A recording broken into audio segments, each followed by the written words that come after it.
पिछले क्लास में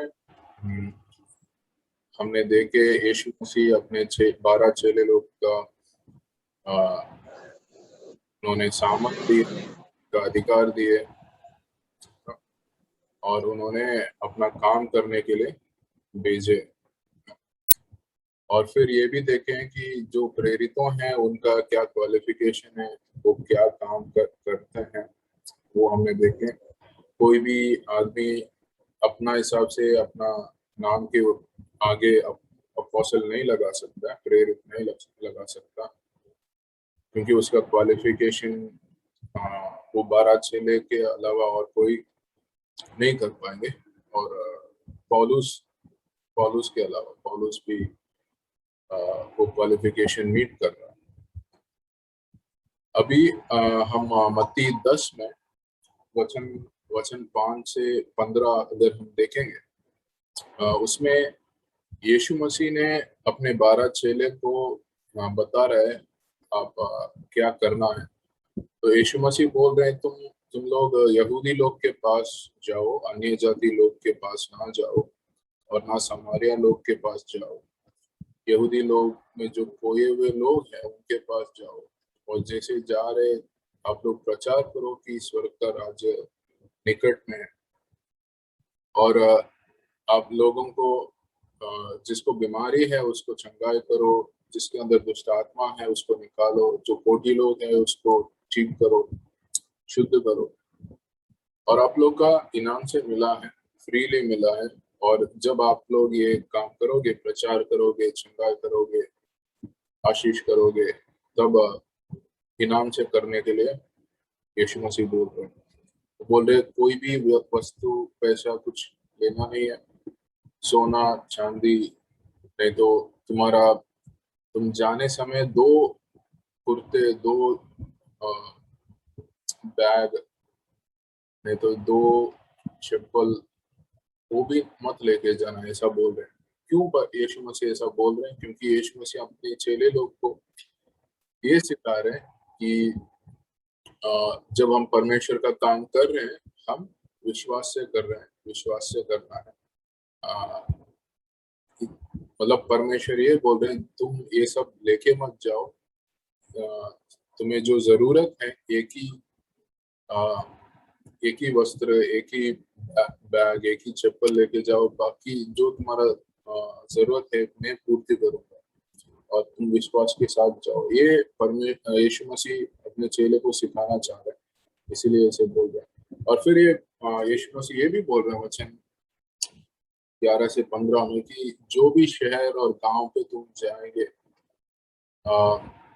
जो तुम्हारा योग्य है, मतलब अपना वचन सुनने का जिसका मन है, इंटरेस्ट है, जो सुनना चाह रहे हैं, आप लोग का जो वेलकम कर रहे हैं अपना घर पे, अपना गांव पे, अपना शहर पे, उनके पास जाओ और उनके साथ समय बिताओ, उनको वचन बांटो और उनका आशीष करो।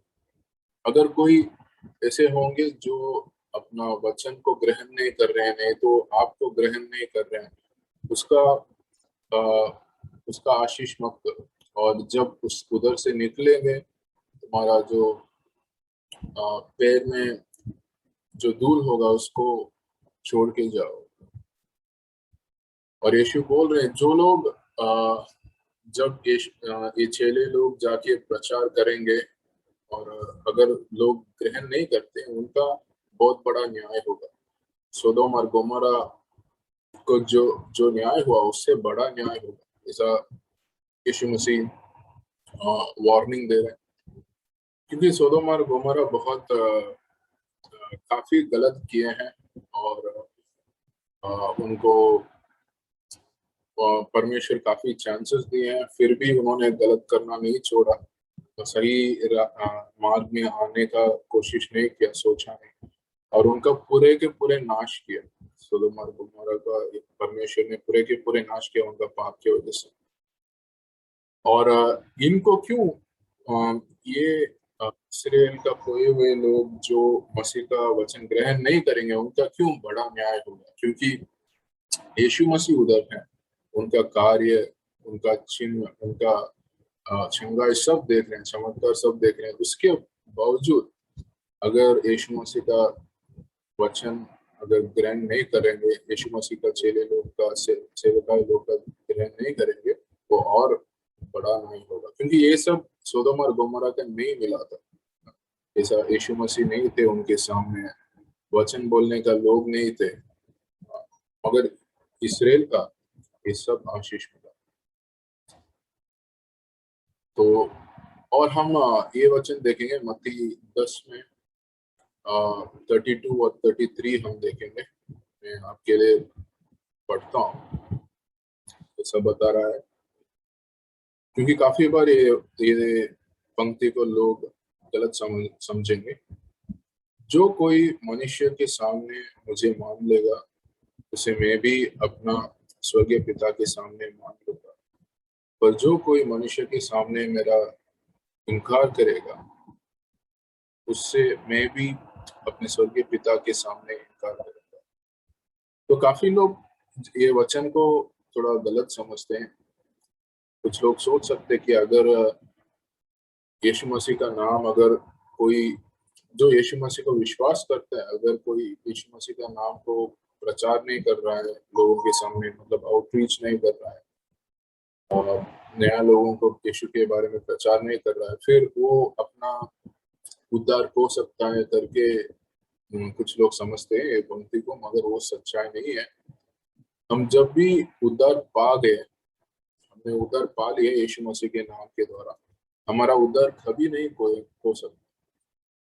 आप एफिसियों का 2:8 और 9 पढ़ सकते हैं। उसमें ये लिखा है, परमेश्वर का अनुग्रह के द्वारा ये उद्धार मिला है। हमारा विश्वास और परमेश्वर का अनुग्रह के द्वारा ये उद्धार मिला है, हमारा कार्य के वजह से नहीं है। ये एक गिफ्ट है। परमेश्वर एक गिफ्ट दिया है हमारा विश्वास के लिए। इसलिए अगर हम जब यीशु मसीह के ऊपर विश्वास करके हमारा उद्धार पा लिए, और वो कभी खो नहीं सकते, और हम हमेशा के लिए स्वर्ग जाने का अश्योरेंस है, वो आशा है, और वो वादा भी है, परमेश्वर वादा दिया है।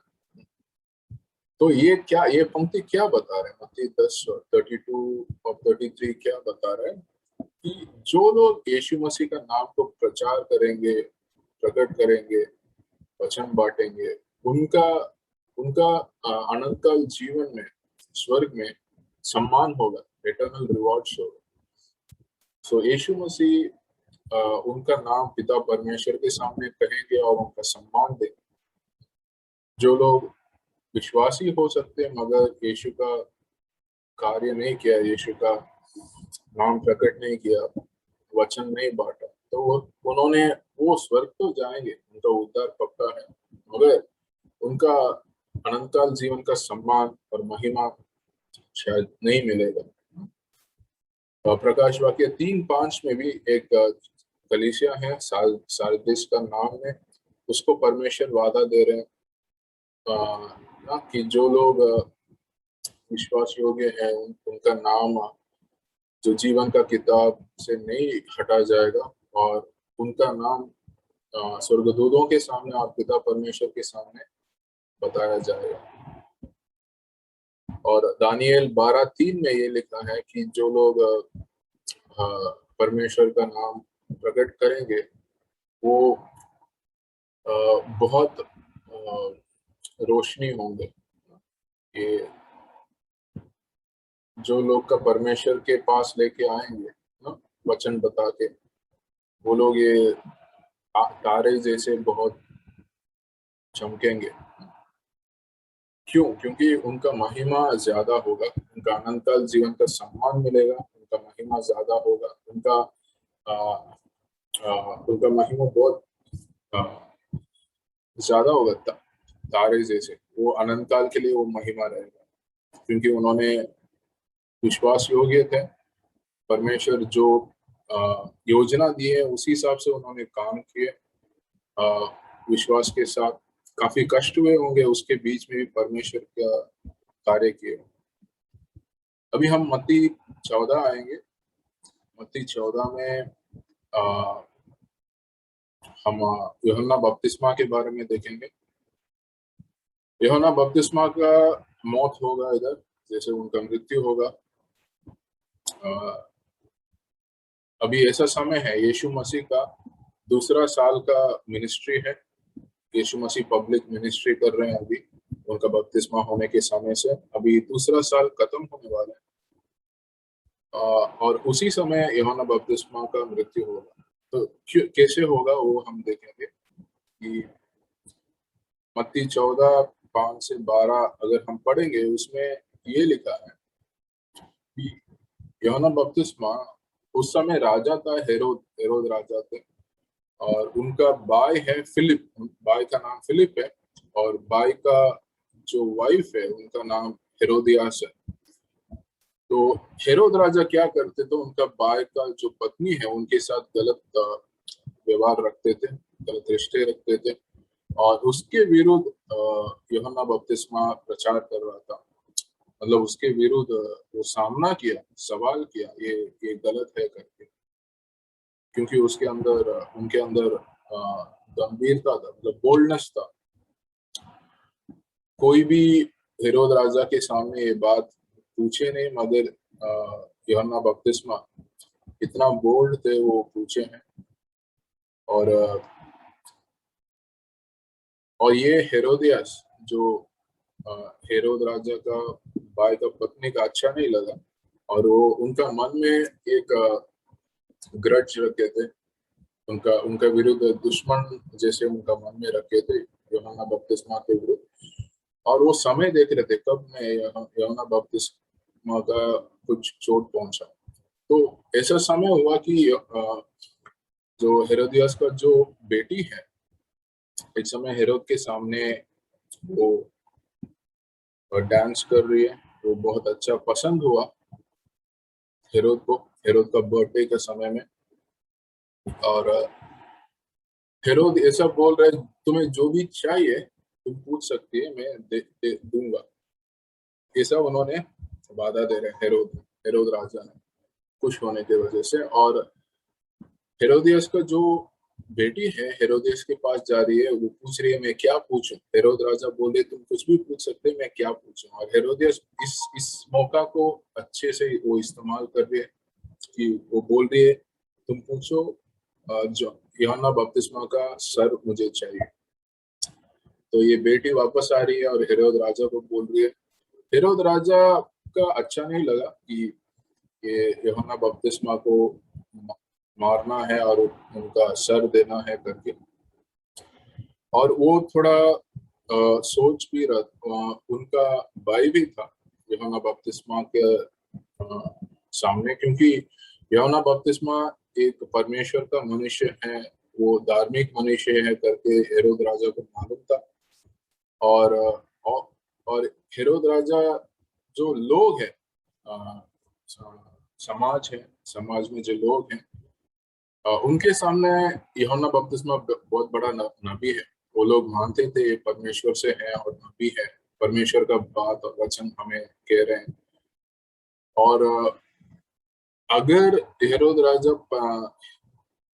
यूहन्ना बपतिस्मा के विरुद्ध कुछ करेंगे, समाज के लोग राजा के विरुद्ध हो सकते हैं।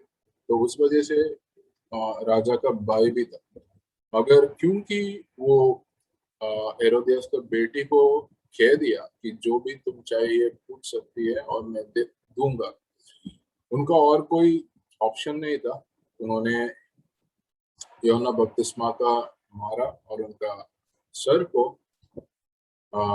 एक प्लेट में रख के उन्होंने हेरोदियस के बेटी को दिया। हेरोदियस का बेटी हेरोदियस के पास लेके गई और वो लोग खुश थे, और यूहन्ना बपतिस्मा का मृत्यु ऐसा हुआ।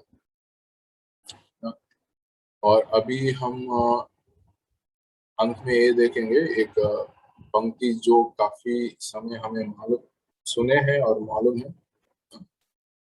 यूहन्ना 6 से हम देखेंगे, यूहन्ना 6 में कि यीशु मसीह अभी 6:1 यूहन्ना 6:1-15 ये पंक्ति में ये हम देख पा रहे हैं कि यीशु मसीह कैसे मतलब लगभग 5,000 से अधिक लोगों को कैसे खाना उन्होंने बांटा, खाना दिया, तो उसके बारे में हम देख सकते हैं ये एक बहुत बड़ा चमत्कार है। तो जब जब यूहन्ना बपतिस्मा का मृत्यु हो गया और यीशु मसीह का चेले लोग भी थोड़ा डिस्टर्ब हुए होंगे, क्यों ऐसा हुआ, तो यीशु मसीह ये परमेश्वर का नबी था और उनका ऐसा मृत्यु कैसे हो सकता है करके थोड़ा डिस्टर्ब हुए होंगे। यीशु मसीह अपने 12 चेले को एक पहाड़ के ऊपर लेके गए। तो यूहन्ना 6:1 से 3 में हम देख सकते हैं कि यीशु मसीह अभी गलीली में है, गलीली का सागर में है, उसके पास है, और काफी भीड़ यीशु मसीह को पीछे चल रहे हैं, क्योंकि यीशु मसीह का कार्य वो लोग देखे हैं और यीशु मसीह के पीछे चल रहे हैं। और यीशु मसीह अपने चेले लोग को लेके एक पहाड़ में गए और पहाड़ पहाड़ में शांति होता है।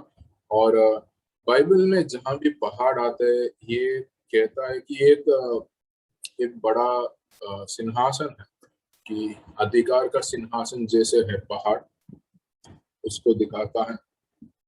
और यीशु मसीह जब अकेले जाके प्रार्थना करते हैं, यीशु मसीह जब मुख्य संदेश बांटते हैं, आराम करने जाते हैं, वो पहाड़ को चुनते हैं। हम देख सकते हैं मत्ती 5 में उन्होंने पहाड़ का संदेश उन्होंने बताया। फिर यीशु मसीह महिमा में अपने 3 चेले पतरस, यूहन्ना और याकूब को दिखाए, अपने अपना महिमा को प्रकट किए। इधर वो भी एक पहाड़ में था, माउंट हेरमन बोल सकते हैं। और फिर बाद में मत्ती 24 में एक बहुत बड़ा संदेश वो देते हैं अपने चेले लोग को, वो भी एक पहाड़ में है, माउंट ओलिवेट में। मतलब पहाड़ पहाड़ का एक मुख्य जगह है वचन में, और एक अधिकार का सिंहासन का वो दिखाता है, और परमेश्वर के और करीब जाने का भी वो दिखाता है। अभी ये पास ओवर का समय है। पास ओवर एक तो मतलब एक फीस्ट बोल सकते हैं, एक फेस्टिवल बोल सकते हैं, कि सात सात अलग अलग फेस्टिवल यहूदी लोग मनाते हैं। ये एक फेस्टिवल है, और तीन तीन अलग अलग फेस्टिवल में सारे यहूदी लोग यरूशलेम जाते हैं। पास ओवर में भी यरूशलेम जाते हैं। मतलब ये जब पास ओवर होता है, पास ओवर फेस्टिवल होता है, सब यहूदी लोग अलग अलग जगह से यरूशलेम में आके वो बलिदान देते हैं, वो फेस्टिवल को मनाते हैं, फिर वापस जाते हैं। तो ये जो चिन्ह है, ये जो चमत्कार है, ये यहूदी लोग के लिए एक चिन्ह के लिए परमेश्वर ने किया, और ये पासओवर का समय में किया, क्योंकि काफी भीड़ होता था और सब लोग का ये चिन्ह दिखाने के लिए, तो इसीलिए हजार हजार लोग इधर इधर है पासओवर का समय में। और उस समय क्या था कि काफी 5,000 से अधिक लोग हैं। मतलब 5,000 से अधिक, मतलब सिर्फ ये आदमी लोग का गिना है, तो उनका पत्नी लोग और बच्चे लोग का नहीं गिना है। वो सब गिना है तो और भी ज्यादा होगा। ये लोग यीशु मसीह के साथ थे, और यीशु मसीह जो बता रहे हैं उनको सुन रहे हैं। समय जा रहा है और दोपहर दोपहर के ऊपर हो गया, और यीशु मसीह का चेले एक कहने लगे ये लोग बहुत भूखे हो जाएंगे, और इधर आसपास ऐसा पहाड़ी जगह है, और कोई जगह नहीं है इन लोग का खाना खाने के लिए। उधर उतना होटल्स नहीं है, उतना जगह नहीं है, इतना हजार हजार लोगों का खाना खिला सकते। और इन लोग का अगर खाना लेके भी आना है कहीं से, बहुत ज्यादा पैसा लगेगा जो हमारा पास नहीं है। ऐसे यीशु मसीह का चेले लोग बता रहे थे। यीशु मसीह पूछे फिलिप को, फिलिप एक चेले हैं 12 चेले में, उनको बोले इन लोग का कैसे हम खाना खिला सकते। तो ये फिलिप का अपना चेले का जो विश्वास परखने के लिए उन्होंने पूछे। और फिलिप बहुत कैलकुलेटिव था, वो कैलकुलेट किया इतने लोग हैं, इतना पैसा लग सकता है जो हमारा पास नहीं है, हम इन लोग को कैसे खाना खिलाएंगे। उनके अंदर ऐसा विश्वास नहीं था, अगर हम कैलकुलेट करेंगे इतना बड़ा चीज है हम कैसे कर पाएंगे, तो आ, हम विश्वास के द्वारा नहीं देख रहे हैं, हम जो हमारा आंखों से हमारा दिमाग के द्वारा हम देख रहे हैं, वही फिलिप ने किया। मगर उसी समय अंद्रेया है, जो एंड्रू है, वो उनका वो भीड़ में एक छोटा बच्चा था अ, जिसके पास अपना अपना खाना था, जिसमें 5 रोटी और 2 मछली थे। तो अंद्रेया ने क्या किया, जब यीशु मसीह ने पूछा हम कैसे इनको खाना खिलाएंगे, एंड्रू ने ये बच्चे को लेके आया और उसको सामने यीशु मसीह के सामने रखा। देखिए इनके पास सिर्फ 5 रोटी और 2 मछली है, इससे हम क्या कर सकते हैं। मतलब एंड्रू को भी पूरा विश्वास नहीं था, क्योंकि ऐसा कोई चमत्कार अभी तक वो कोई भी देखे नहीं। और बस ले यीशु मसीह के पास यही है करके लेके आ रहे। यीशु मसीह क्या कर रहे हैं, वो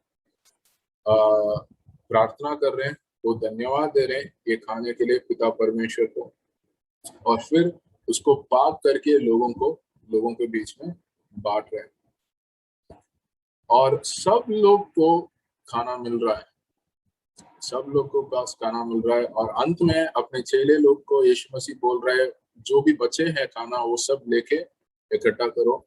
और 12 बड़ा बड़ा कटोरी से वो जो बचा है वो लेके आ रहे हैं। मतलब अ, हमारा दिमाग के तौर से देखेंगे ये साध्य नहीं है, मगर परमेश्वर यीशु मसीह परमेश्वर है, वो आशीष कर रहे हैं, धन्यवाद कर रहे हैं, वो बड़ा कर सकते, वो ये चमत्कार कर सकते। ये एक चमत्कार भी है, और ये चमत्कार इसीलिए किया, ये चिन्ह चिन्ह किया, यहूदी लोग के सामने एक चिन्ह दिखाए कि मैं ही परमेश्वर हूँ, मैं ही मैसिया हूँ करके यीशु मसीह को दिखाने के लिए ये चमत्कार किया। और ये चमत्कार करने से में वो अपने चेले लोग का विश्वास भी परख रहे हैं।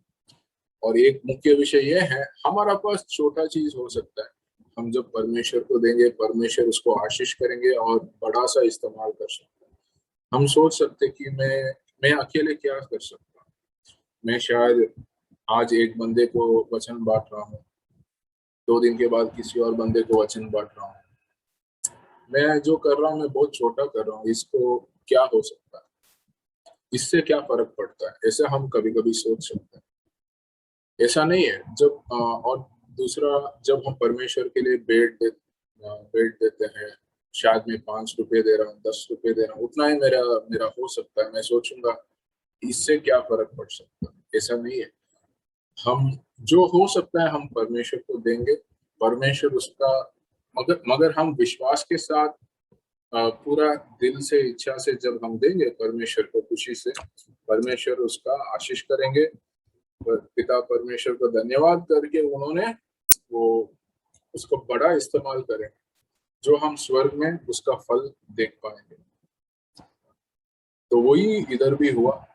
जब ये सब चमत्कार को देखे हैं, ये जो भीड़ में लोग थे वो लोग क्या सोचे, आ, इतना बड़ा चमत्कार किया तो यीशु मसीह हमारा राजा होना चाहिए। मतलब ये संसारिक राजा का बात चल रहा है, तो उन्होंने यीशु मसीह को बोला, आप ही हमारा राजा होना चाहिए, ताकि हमें कोई भी कष्ट नहीं होगा। अभी रोमियो लोग का साम्राज्य हमारा ऊपर है, अगर आप राजा बन गए, आप चमत्कार करेंगे, उसके द्वारा हमें आप सुरक्षित रखेंगे, शायद ये रोमियो राजा हट जाए। ऐसा लोग संसारिक तौर में सोच रहे थे। और यीशु किसी लिए आए, वो आत्मिक राज्य के लिए आए। हमारा आत्मा पाप की वजह से बंधन में है, वो बंधन से हमें छुड़ाने के लिए अनंतकाल जीवन स्वर्ग राज्य देने के लिए उन्होंने आए ना। वो लोग वो भीड़ में जो लोग थे वो समझे नहीं थे ना।